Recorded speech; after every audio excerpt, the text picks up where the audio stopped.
আর কিছুদিন পরই শুরু হচ্ছে টি-20 বিশ্বকাপ। ইতিমধ্যেই সেই আসরকে সামনে রেখে 15 সদস্যের দল ঘোষণা করেছে বিসিবি।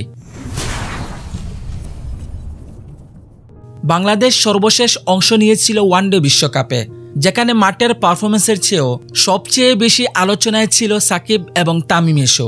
দেশ ছাড়ার আগে গণমাধ্যমে বিস্ফোরক এক সাক্ষাৎকার দিয়েছিলেন সাকিব। এরপরই উত্তপ্ত হয়ে উঠেছিল দেশের ক্রীড়াঙ্গন।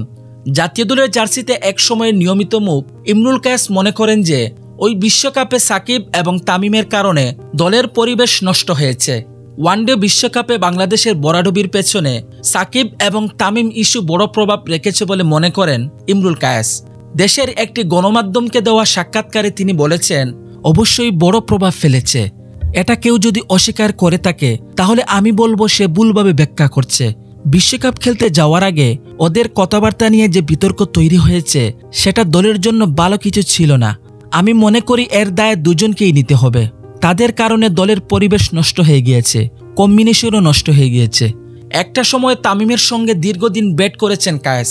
পরিস্থিতি বিবেচনায় বর্তমানে তামিমের জাতীয় দলে ফিরে আসা উচিত নয় বলে মন্তব্য করেন তিনি। এ প্রসঙ্গে ইমরুল কায়েস বলেন, আমি তামিমের সঙ্গে কথা বলেছি, ও আসলে জাতীয় দলের ড্রেসিং রুম উপভোগ করছে না। এখন হয়তো মিডিয়া বোর্ড অনেকেই তামিমকে চাচ্ছে। তামিম হয়তো বা আবেগ দিয়ে চিন্তা করে বলছে যে আমি হয়তো একটা ফরম্যাট খেলতেই পারি। আমার মনে হয় তার আর আসাটা উচিত হবে না।